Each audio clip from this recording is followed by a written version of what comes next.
Good morning, good afternoon, good evening, or good night, whatever time of day it is wherever you are watching this around the world. Welcome to Falls from Iron. I am Gatesy, your host. Please don't forget to like, comment on, and share the stream. Subscribe to our YouTube channel if you haven't already done so, and please make sure you hit that bell icon. You will then be notified of any new content as and when we upload it to the channel, such as this. Waiting in the green room, I have one of the all-time legends of West Ham fan YouTube channels. He's shaking his head. He is far too modest, but he is a legend as far as I'm concerned. He's joining me on the West Ham United squad player tier list for season 2022-2023. He is absolutely chomping at the bit. I can see him in the green room. He's absolutely foaming at the mouth. Let's bring him in and say hello to Mr. Charlie Walsh. How are you, sir? Chomping. I'm all right. How are you? It's like watching Jaws in action. It's Thank you. Really quite uncanny there. I was thinking it's quite Great uncomfortable White. to do. It's quite uncomfortable. I've never done that before, and it's not particularly enjoyable, but it was what I was doing because I'm that just damn keen. He's ready. He's straining at the leash. Shall we get stuck into it? Let's get in there. Let's get into it. So we're going in alphabetical order. The first one we're going to go with is Michail Antonio. Where do you put him and why? 1 or 2 seasons. And I think it would be on the lower end of that category. Okay. Right, I think he's obviously a good player, a very good player for us. We don't want him ideally to be our first choice, number one sole option for as long as possible. We want to solve that issue quickly, ideally. But even once that issue is solved, even if we signed 2 strikers and he was the third choice somehow, which isn't going to happen, but let's just say it did hypothetically, I think he's still an important player to have in the team because he can still do a job on the wing. He can still be a mobile. He's still like physically, he's not as fast as he once was, but apart from that, he's not really dropped off that much. Mm-hmm. And so an extra season or 2 with Michail Antonio, I think, is golden. I think he realistically would like to end his career at West Ham. Whether or not that happens is another question, but at least 1 or 2. But yeah, I think that's fair enough given age, injury record, although this season that's actually, touch wood, he's actually been pretty robust by comparison to previous seasons. Yeah. But anyway, so the next one could be quite interesting. I'd like to know your thoughts on Alphonse Areola. What do you see should be, in your opinion, his long-term future at the club, if he has one? It should be long-term. It should be 3+ seasons. He's the right age. He's already pushing Fabianski, in my opinion, ability-wise. I love Fabianski. Fabianski is probably the best goalkeeper I've seen at West Ham, outside of maybe Rob Green, and even then, like, better than Roberto. Listen, he was a big boy, Roberto. Anyway. I think he's probably Fabianski's probably the best goalkeeper we've had in that sense, and Areola's as good as him, I think. Okay. And at his age, at 28, you're looking at someone who, realistically, if you signed them on a 5-year contract, you'd have no problem with that, because that should be his coming into his prime years as a goalkeeper. I think he has everything we would want everything anyone would want really in a goalkeeper at a top level. I think he can be a bit shaky in terms of coming out, but I don't think that's much of an issue, if I'm being honest with you. I think if anything, you can talk about it as a plus, as someone who's confident enough to come on, try and punch the ball, to try and get it out. Whereas Fabianski's not that good, and his distribution's great. I think Areola's distribution is really good. So for me, it would be long term. Do I see it happening IRL? I don't think we'll sign him. But for me, if I was in charge, he would be long term at a club. So if you was David Moyes, you'd get that deal done, but you're not entirely convinced that David Moyes. Yeah, exactly. Yeah. Okay. Moving on, and the next one is Harrison Ashby. I should point out that this is. I don't think I did this in the introduction, so if I didn't, I'll just cover this off, and I'm pretty sure I didn't. This is the West Ham first team squad as per Wikipedia, and Harrison Ashby is one of that number. 20 years old, 1 or 2 seasons. Okay. Like, if the thing is, it's more of a proving period, right? Yeah. At this point in my mind, he's kind of unproven. When he's played, he's looked good. I've enjoyed seeing him play, but I've not. It's not like someone like Declan Rice coming into a team where you're instantly like overwrought. We're like, oh my God, flipping heck, look at this guy doing everything. It's not quite there yet. So for me, 1 or 2 seasons, just sort of to assess his growth, to see where he goes. And the problem is he also has like 18,000 right backs ahead of him. So we'll see how that ends up playing out. But I would hope it would be long term. And David Moyes, everything that's reported on at the moment says that it is a long term thing. He's close to being ready. He's very good, all this other stuff. But yeah, right now, 1 or 2 seasons, probably just to see how he plays out and how Ben Johnson shifts to a left back. Lots of different moving parts here, which would affect his future. So while we wait on that 1 or 2 seasons. Do you think that next season's critical as far as Harrison Ashby's future at West Ham is concerned? Or do you think that maybe next season's maybe not the be-all and the end-all, and maybe it could be the following season that he makes the breakthrough? I think the following season is probably more likely. If it was up to me, I would loan him out this summer because realistically we have Coufal, we have Johnson, and I think Fredericks exists. So I think realistically, like even if we just had Coufal and Johnson, which is potentially likely, he's still not going to get in ahead of them unless they both got injured. It's just not going to happen. So realistically, I think if it was up to me, I would loan him out. I think it's critical in terms of his development next year because he should be playing as much as humanly possible.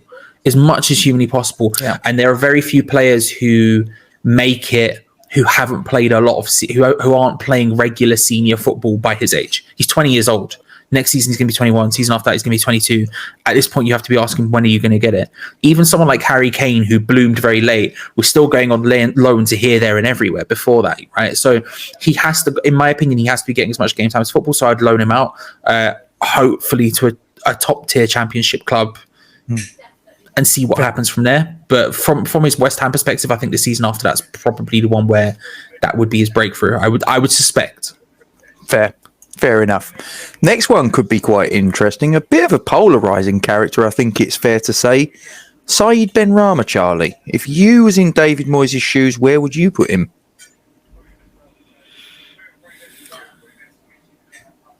Don't know. Okay, I'll say this. Let me think about it. I'll talk it through out loud. I really like Benrahma. Yep. I think he's a very, very good footballer. I think he's perfect for David Moyes in the sense of someone who can come off the bench and make an impact. I don't think he's... Right now, I wouldn't suspect he'd ever be a first-team starter for David Moyes just because he hasn't shown the work rate necessary. But I would be lying if I said the best period of the season didn't have him starting. At the beginning of the season, when we were on absolute fire, he was a key component of that, and he was starting every single game. I think there's a argument to be said that he should be starting more. He should going forward be starting more because of that. But realistically, under David Moyes, I just don't think the work rate defensively is there.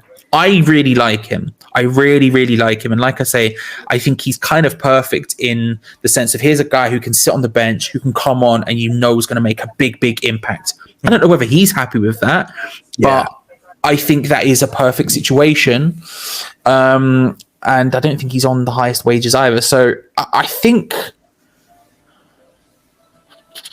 1 or 2 seasons. While again, you assess that kind of thing. He's one of those assessing players. I think he's brilliant. I think he's good enough to start for a Premier League seat quite easily. I often see in the live chat watch-alongs, for example, people talking about him being a championship player and all this other stuff. I disagree with that. I think he's more than good enough to play in the Premier League. It just has to be in the right system at the right time. And most of the time under David Moyes, I don't think that's the right thing. Yeah, I was going to say, do you think it's a case of he's the right player at the right club, but just with possibly the wrong manager? Yeah, and I think that's a symptom of him not being David Moyes' signing, right? I think that's just a fact. It's just the way it works out sometimes. And like I say, he should be perfect for David Moyes in the sense of a sub.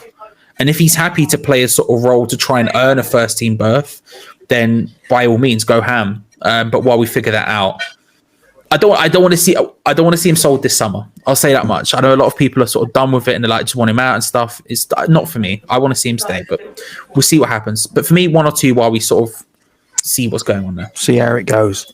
Okay, next one, and it has to be said, this season he has been on fire. What he's been doing with Danny Dyer, I couldn't possibly comment. Jared Bowen. Courting, I believe is the phrase. Courting. Heavy petting. Yes. Not endowed in a swimming pool. Long term. I think this is maybe right. This is going to sound harsh, but hear me out. I don't think he's good enough to play for someone like Liverpool.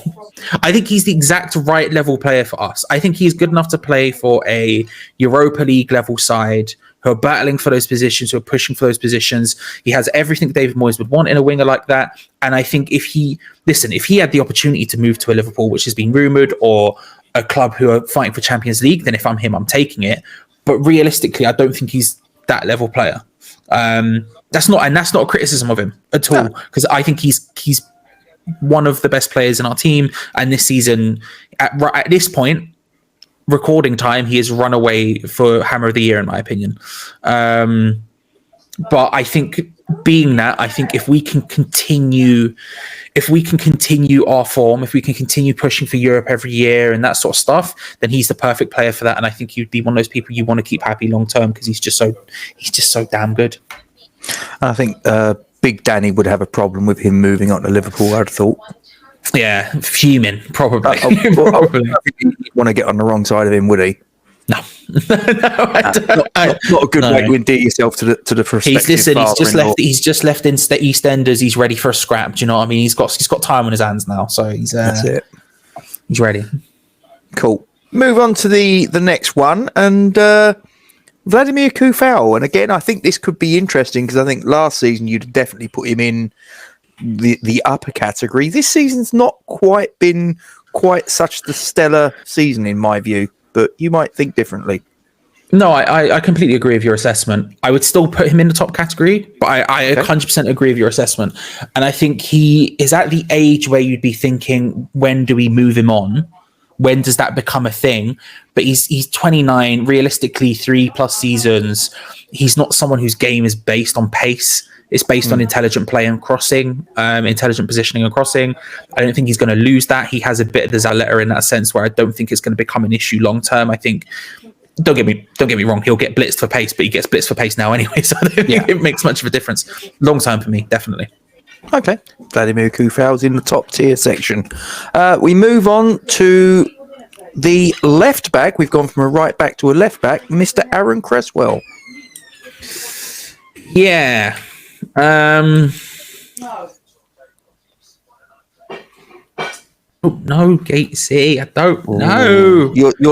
You're torn between one of two categories, I sense. Yeah, it's definitely one of the top two. Not sure's kind of it's really right, because the thing is, if we're going to have to upgrade the left back at some point, right? Like, that's going to have to happen sort of, I don't want to say sooner rather than later, but at some point it is going to have to happen, because he's 32. He's still very good. I still really like him, but it is definitely, it's definitely not ideal, his age. And if he moved to centre back and we were playing a back three, then maybe he'd last a bit longer.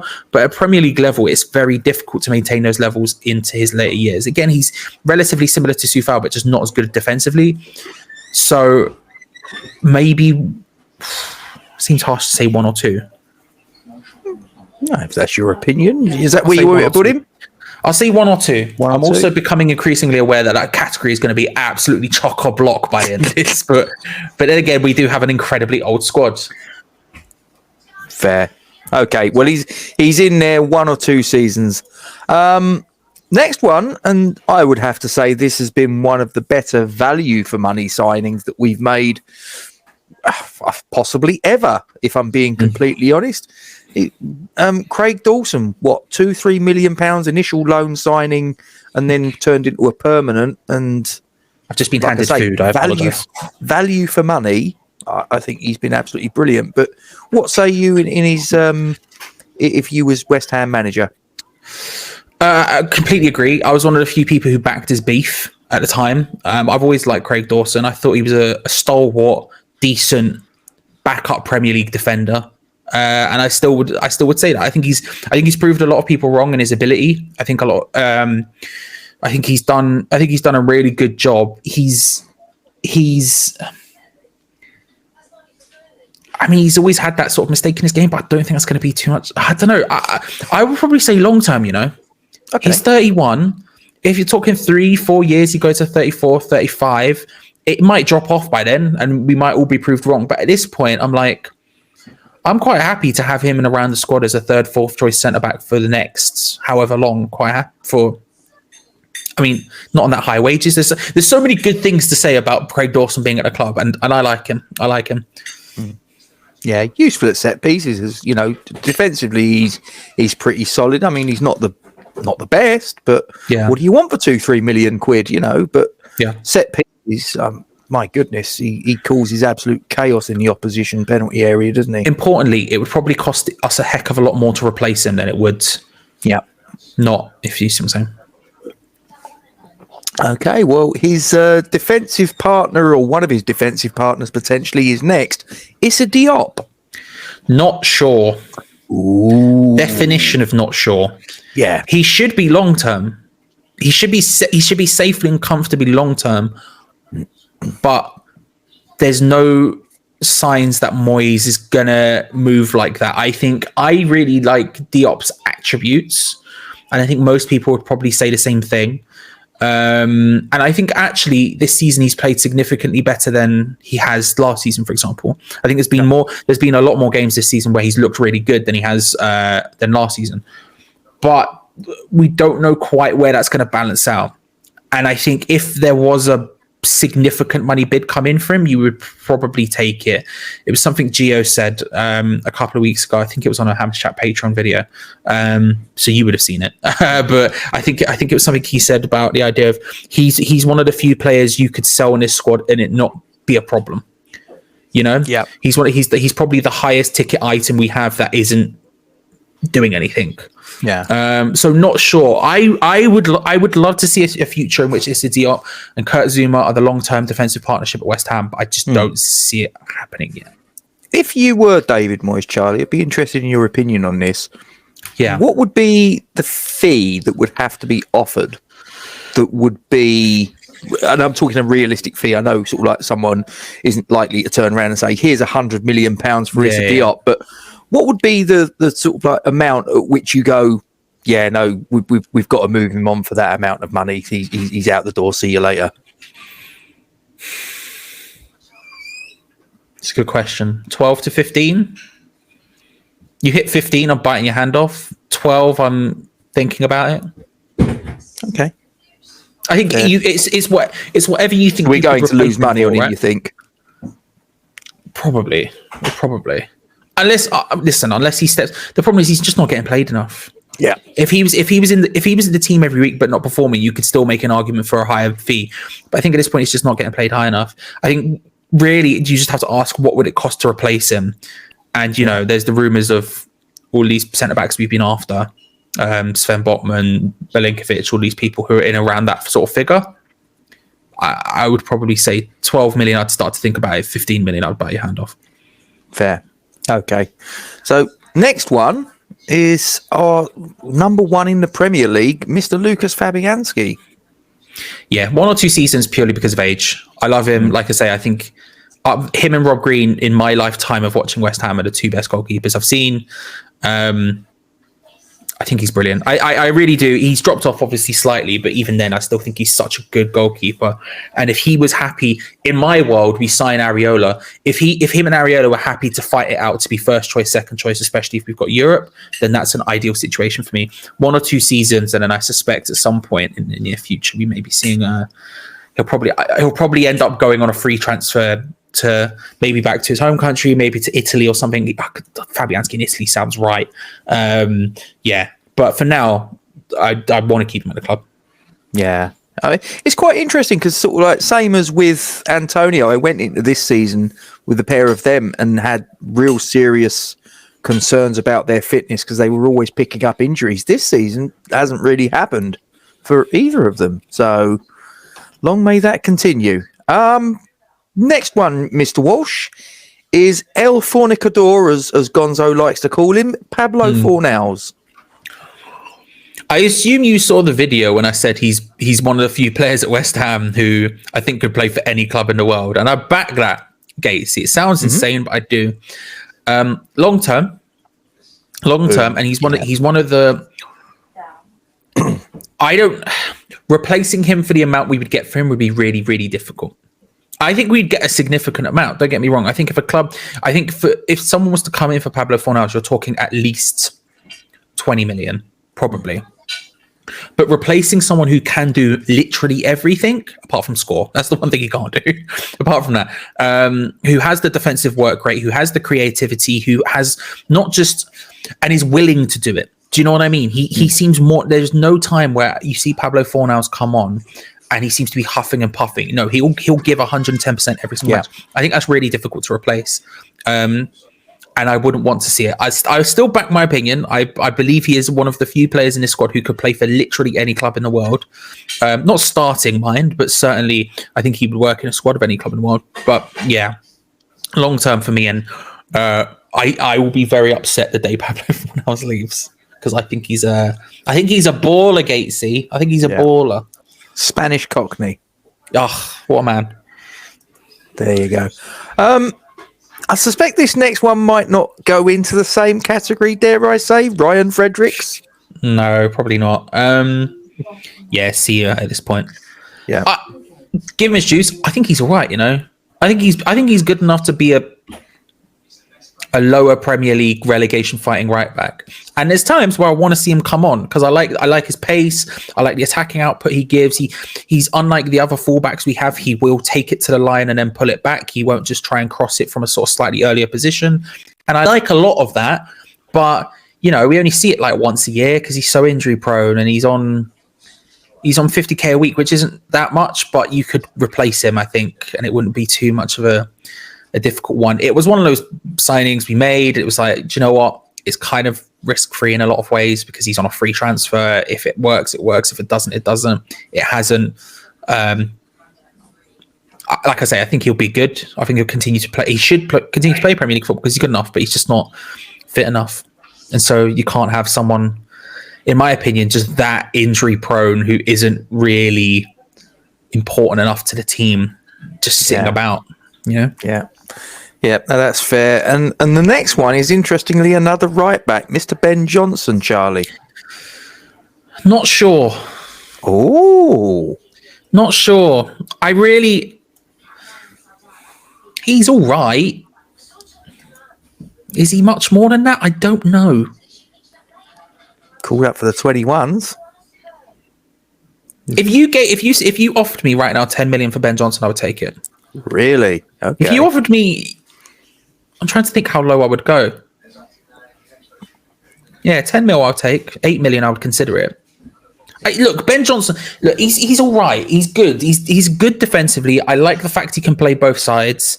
I mean, actually, in the last game, I always thought when he played on left that dampened his attacking output. Actually, this season, I'm convinced he has no attacking output anyway. So what's the point, right? So play him on either side. And actually, in the last game, time recording, when he did end up playing at left back, the last time he did it, I can't remember if it was the last game or the game before that or whatever. He actually looked pretty decent there, and I kind of like that about him. And there might be a case to say he is a Craig Dawson style fullback in that. Even if I don't think he's going to start every game, he's nice to have around the team and stuff like that. But You're not a believer. If Ashby is as good as people say he is, do we really want to impede his progress for someone who's fairly average, in my opinion? I don't know. I'm not sure. You want to put it in the not sure category? I'll put him in there for controversy's sake. I probably should put him in 1 or 2 seasons to be polite, but I'll put him in not sure for now because I'm like, you know? Fair. Okay. Well, so it's your opinion. It might get other people going, what are you on about? But listen, just your opinion. You can stand by. I'm used to people hating me. It's fine. I don't mind. It's not the end of the world. Next one now. Yeah, this has been a bit of a strange one. This Alex Kral. Again, this is when I ask, are we doing me or Moyes? You. But you can tell us what you think Moyes will do. I think we all know. He'll go. Yep. He'll go. He's 100%. Like, I don't know why, but he will. The problem is the Kral situation is we now read into it, right? We now make assumptions on what's going on. We're like, oh, well, he must be crap in training, otherwise he'd play. And it's like we have to start. When you're at a stage where you're starting to make assumptions for why someone isn't playing, it's a very, very bad situation indeed. And when he's on loan, it's not going to happen. He'll go back and he'll disappear. He'll go back to Spartak.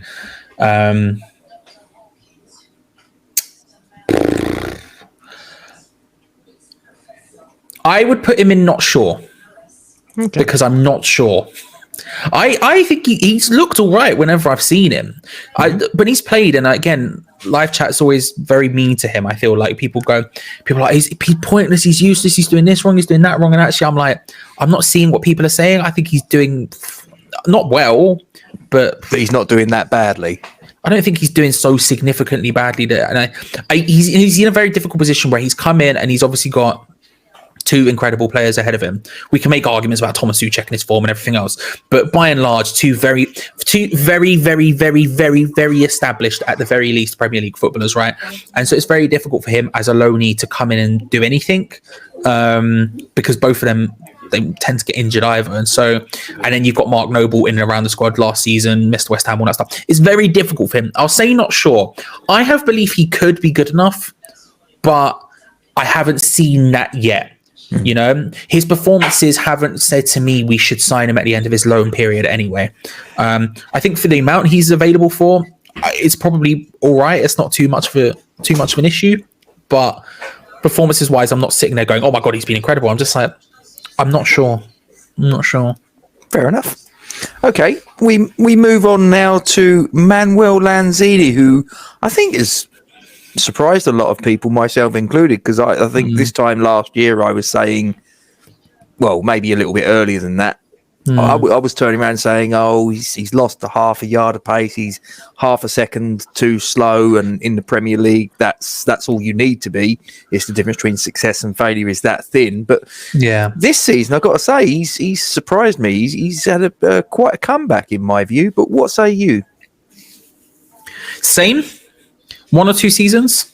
Okay. See how his injury problems go. I think he's really good, and I really like him. Again, if he was happy to maintain a squad position, he's old. He's not old, but he's 29 now, and it's like at some point you're going to be looking at him and going, we're going to have to start thinking about moving him on. But I don't think that's within the next 1 or 2 seasons. If we see how he goes, see what happens with some of the other players in the squad, where they end up, be it in terms of positionally, be it in terms of West Ham, are they leaving, are they staying, all that sort of other stuff. But I think he's looked almost not back to his best, but certainly the best he's looked in seasons. And it's useful to have a guy who can just pull off a world at any stage, isn't it? So yeah, 1 or 2 seasons. Fair enough. Okay. David Martin next, Charlie. Where would you see him on this tier list? In terms of squad, Sia? Yeah. If he's happy to take a coaching role, I'd love that. Mm-hmm. And he seems to be already doing partly that anyway. Yeah. And I think that's his future. But in terms of like squad of players, Sia. Seems like a nice guy though, doesn't he? So yeah, I think you don't really need to dwell on David Martin too much. He gave us a legendary moment. Yeah, gave us a great moment. He's the son of a legend of the club. But with the best will in the world, he's the number 4 goalkeeper at the club. Yeah. Yeah, if he's going to stay around sort of in the squad as a sort of number 3, number 4 goalkeeper and does a bit of coaching for some of the youth teams, great. Beyond that, yeah, exactly. So. This one could be interesting. Arthur Masuaku, Charlie. He has his uses, but it is Sia. I mean, he's not. All right, look, I'll be fair to him, right? Yes, but a little bit. No, he's really useful at giving the ball and just moving it up the pitch because he is such a good dribbler. He'll drift past like 3 or 4 people. He'll do nothing at the other end of it, bless him. But he'll drift past them. And when you're up against the Kosh and you're in that situation, yeah, that is useful. He's too injury prone. He's got nowhere near enough end product. Unfortunately, his career at West Ham is done at this point. He'll be difficult to replace because he'll get nothing for him. But yeah, see ya. In the bin. Right. I'm going to deviate because the next player is someone. We got to leave this fella till right at the very end. We got to give him the sort of like the big finish, if you will. So we're going to go to the other end, and we're going to bring in Battersea Dogs Home's favourite, Kurt Zouma. Yeah, long term. And if he didn't do what happened, he'd be one of my favourite players of the club. He's so good, Gatesy. Yeah. Why is he? How? Like, I always liked him. But when we signed him, I was like, brilliant. We've got a really good centre back there. And he's even put in performances above what I thought he would have. You know, I thought he would be good, but my lord, the guy is he's brilliant. He really is. Wasn't so good against Spurs, unfortunately. No, and that's like the one game you can pick out. That's the thing. That's the incredible thing about it. Coming in originally just playing Europa League with Diop. Then earning his first team started, and it's just not. He's been immovable since. And he's so important that when what happened, David Moyes still stuck by him and kept him in the starting 11. That shows how good he is. He's almost indispensable. Long term, as long as you like. And I think thankfully we've got a player at the right age for the right price where I don't think another club would come for him anytime soon. So I think we will see him long term, and I'm very, very happy about that. Do you think if it hadn't have been for the injury that he picked up that put him out for a spell, and obviously the bad publicity with the incident with his cat, do you think he'd have been a serious contender for Hammer of the Year? Yeah. I still think he probably will be. Really? Yeah. Okay. I don't think he's. I think if his performances continue how they have been. By the end, come the end of the season, and I think you've seen the way most fans have reacted to him in the ground, right? They're not booing him, they're zooing him, and all this other sort of stuff.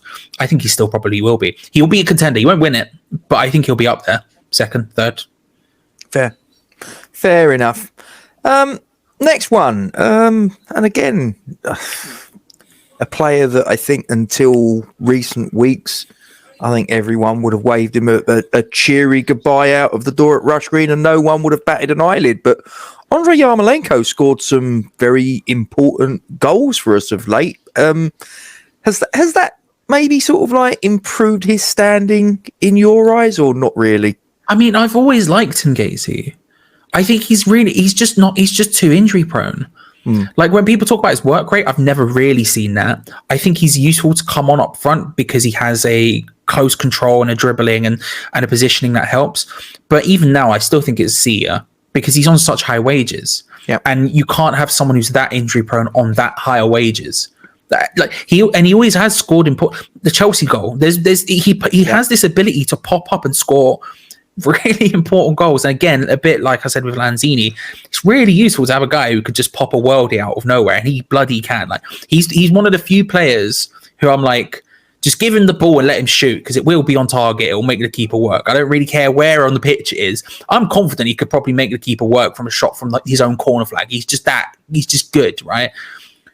But he's on too high wages and he's too injury prone to keep around, unfortunately. So he's in the loving what he's had at the moment. I've always liked Yarmolenko. I think he's a talented player, but it's his future lies elsewhere, unfortunately. Fair play. One of our more recent acquisitions, but also from Eastern Europe, is Nikola Vlasic. Interesting one, this.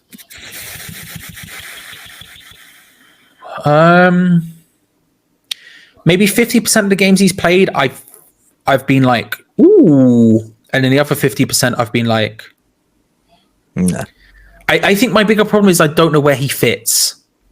Like I know he's a second striker. He plays just behind. He's a number 10. That's what he's always thrived on. That's where he's gained his most success. And yet we seem to continuously shove him out on the left hand side.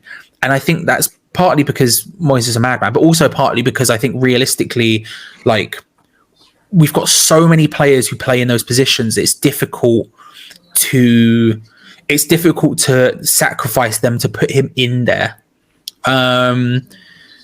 It should be long term, but at this point, I'm not sure. Okay, I'll put him in not sure. Only because I kind of don't see his future as a left winger, and if that's really where the only position in the squad we can find to put him in, then I don't know. If you're looking at purely output between him and Benrahma, it would be him, right?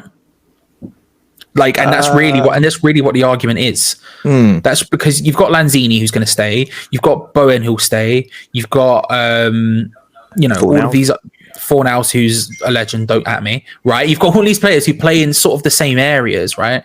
And so really, you only really have space for one more potentially. Like, if you're not looking to sign other people who may come in and do all this other stuff, you're really only looking at one more space, really, who's going to consistently be about. And if you're looking on pure output, you would say Syed Benrahma.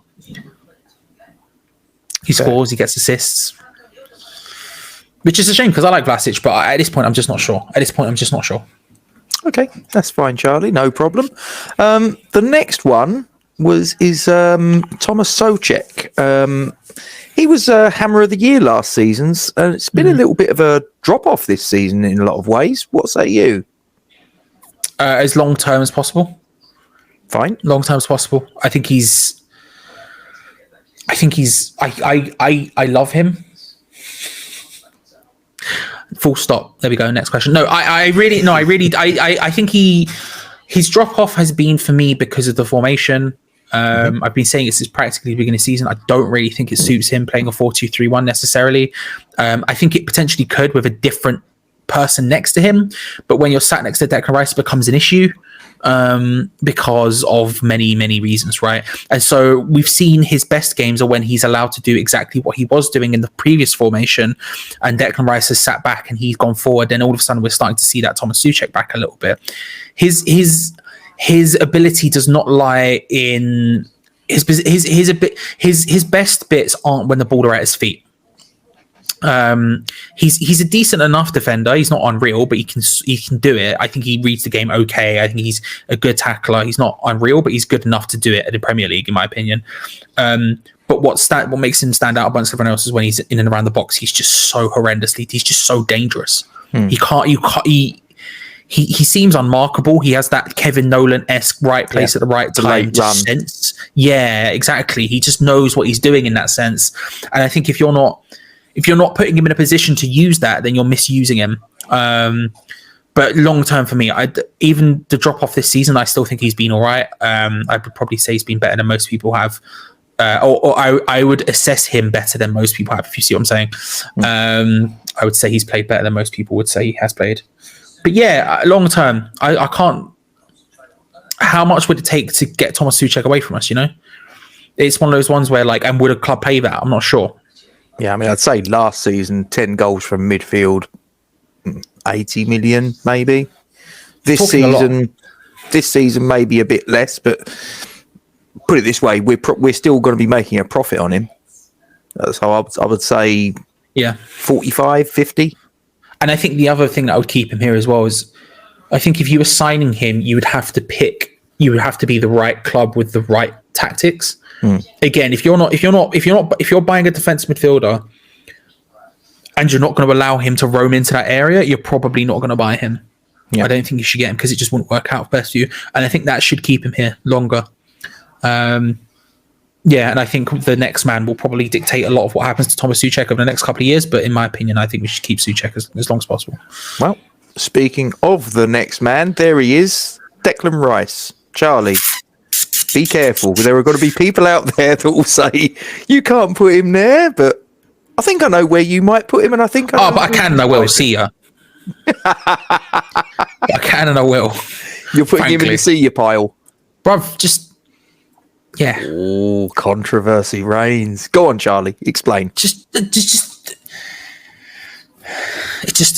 makes financial sense.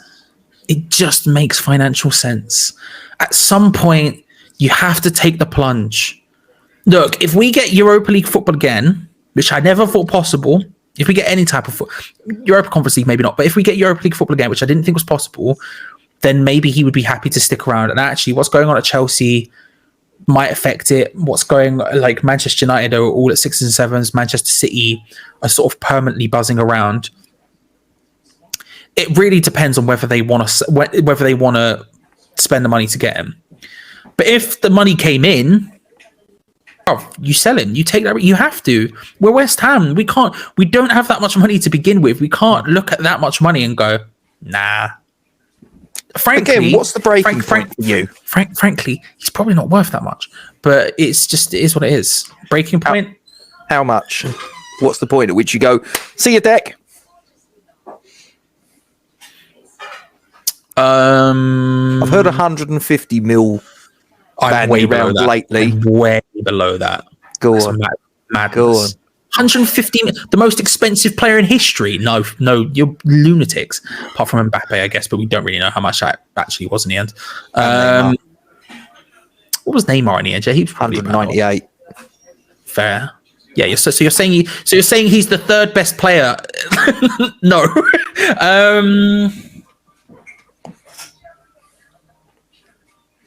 I'd say yes instantaneously at 80. Wow, you're not even going at 3 figures. He's not worth it, Gates. Not only have you put him in the bin, Charlie, you're not even getting 100 mil for him. You do realise people have got to be calling you all sorts of names. I don't care. He's not worth it. The thing you have to balance up is what he's worth to us versus what he's worth to everyone else, right? Yeah. And I think there's a significant. If he was available at 60 million, I think other clubs would start going, yeah, okay, right, this is a realistic option. But I think past that, you're starting to ask realistic stuff for other people. Is he worth that much for a Man United, for a Man City? No, he's not really, right? So realistically, it's like there's a balancing point between them where you say, what's he worth to us and what's he not? I get that he's the captain and he's great and he's fun, but he's not worth 3 figures. We wouldn't pay 100 million. If he was available, and let's say we had that money, we would not pay 100 million for Declan Rice. We couldn't afford Declan Rice. If we were buying him, we couldn't afford him.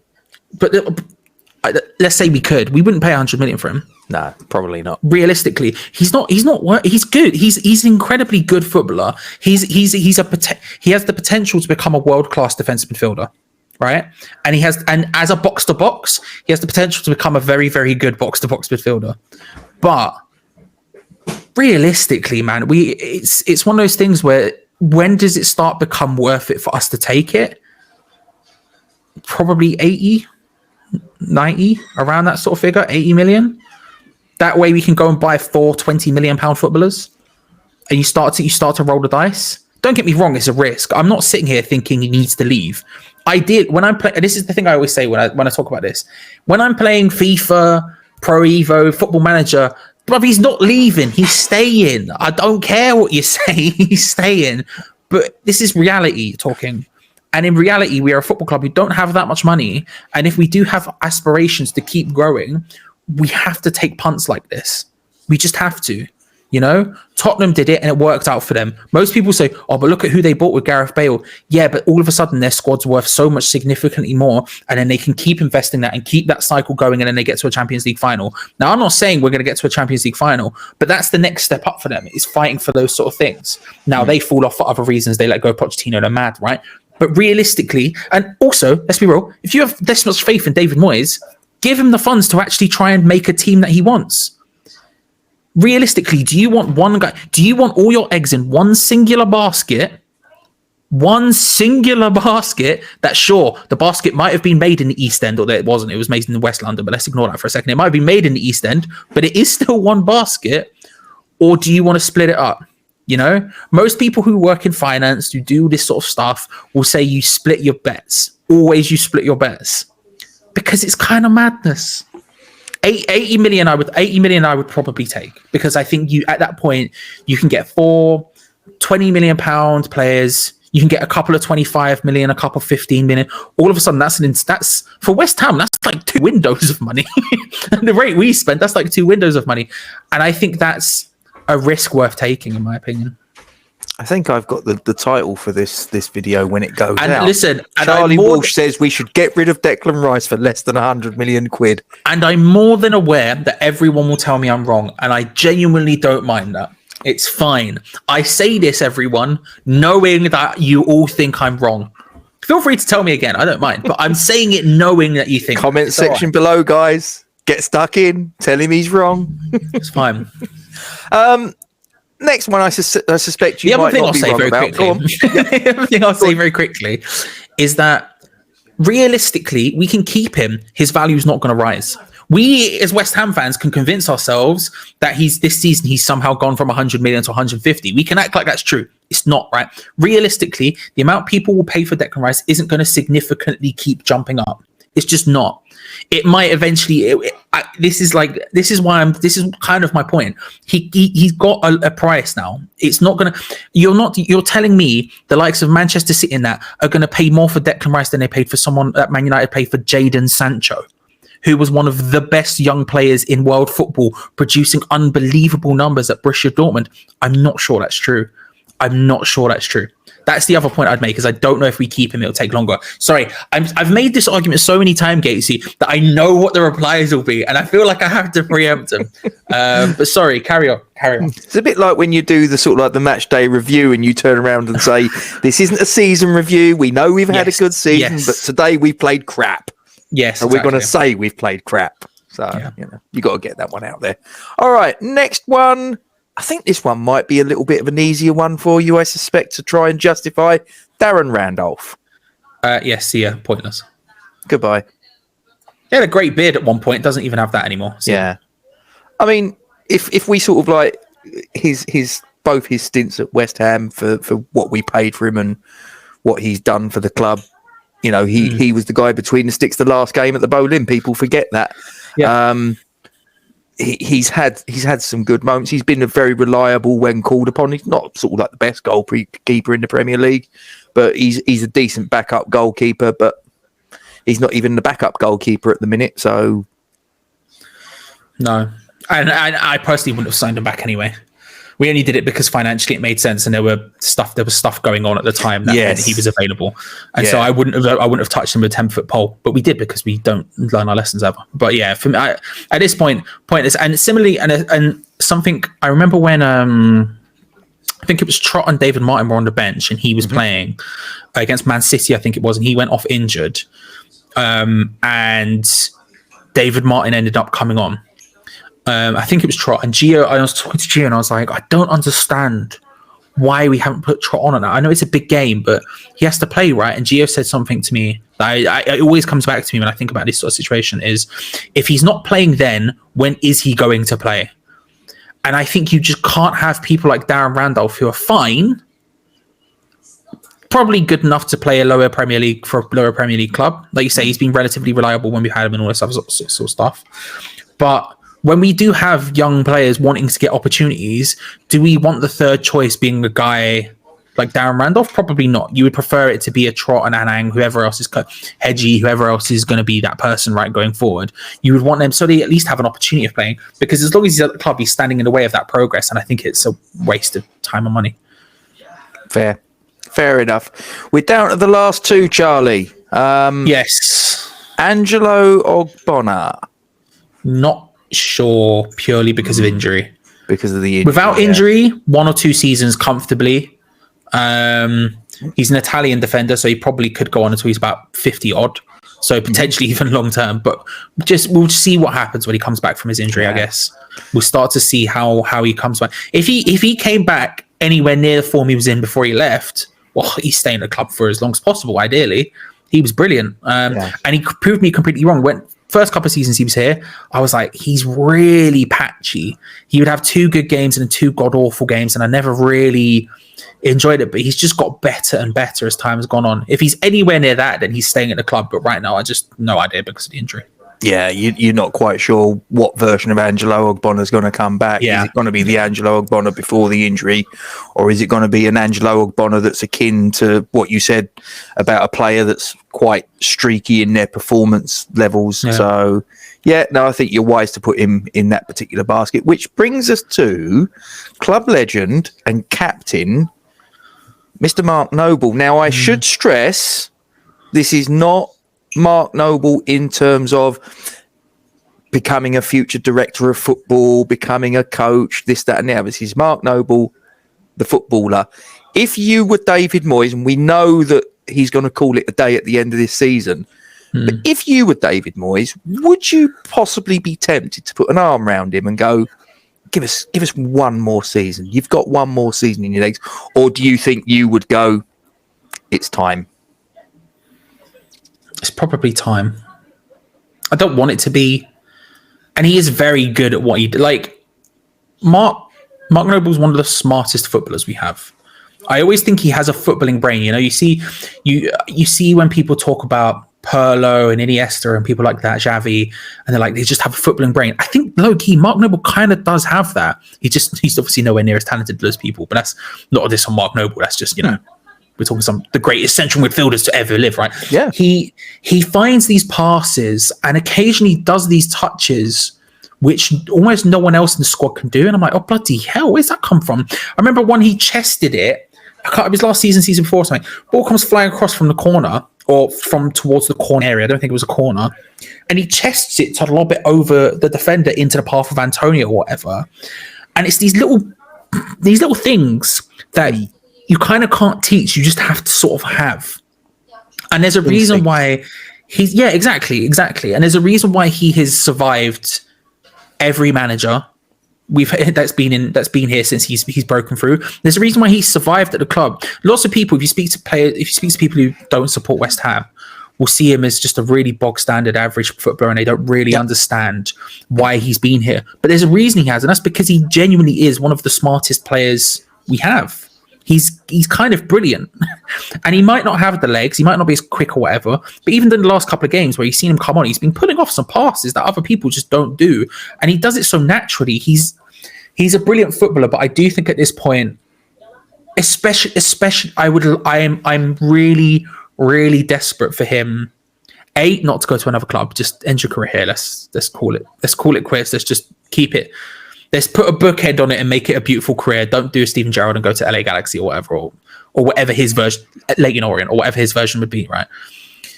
Similarly, I'm really keen for him to stay on because I think there's so much he could give as a coach for the younger players, as coach, as someone just in and around the club, so much. But on the pitch, you can almost make a similar argument to the likes of Randolph and saying, well, look, I think he's more useful and better than Darren Randolph, but would Kral have played more if Mark Noble wasn't in the mix? Probably. And you can make that argument for other players when you're looking at the younger players coming through, your Forsons, your whoever else in those positions, right? I think it's time to say goodbye. Can we give him a second testimonial? Is that a thing that I don't know. As many opportunities. There was a player. I think Billy Bonds had 2 testimonials. Then give him a second one. Give him another. Give him a third straight after. A big weekender of testimonials, a Saturday and a Sunday. He'd have to play another 4 years though. His last testimonial was 6 years ago today, as we record this. Last season at Bowen. Oh, was it today? Yeah. Oh, bloody hell! I didn't realise that. Yeah. I used it last year. Put it this way: it flashed up on my Facebook profile to say it was 6 years ago today. So. Makes sense. It was during an international break, so that makes sense. That makes sense. But yeah, that overhead from Ashton and the goal from Adrian. I'll tell you that story after. But yeah, beautiful. It's time to tearily say goodbye. Better to have loved and lost than not to have loved at all. Or the other one, get out when they want more. Sort of thing, exactly. Yes. Exactly. I think that's legend.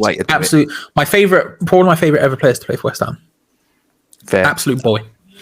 We'll go full screen with this. So there we go. In the top tier, we've got Alphonse Areola, Jared Bowen, Vladimir Coufal, Craig Dawson, Pablo Fornals, Kurt Zouma, and Tomas Soucek are the long-term players as far as Charlie is concerned. If he was David Moyes. 1 or 2 seasons, we've got Michail Antonio, Harrison Ashby, Syed Benrahma, Aaron Cresswell, Lucas Fabianski, and Manuel Lanzini. The not sure pile, we've got Issa Diop, Ben Johnson, Alex Kral, Nikola Vlasic, and Angelo Ogbonna. And waving a cheery goodbye out of the door for the final time, we have got Ryan Fredericks, David Martin, Arthur Masuaku, Andriy Yarmolenko, Declan Rice, Darren Randolph, and Mark Noble. And of course, I should point out that Declan Rice is going out the door for less than 100 million. If someone wants to offer 100 million, I'm not going to say no. They come to the door, knock, knock, knock. Hello, we would like Declan Rice, please. Here's 70 million. You go, well, yeah. Have negotiations. If someone comes in and goes, knock, knock, knock. Here's 100 mil. Here's 120, 150, whatever. Then obviously you go, oh yeah, but I'm just being realistic, right? You're being a pragmatist.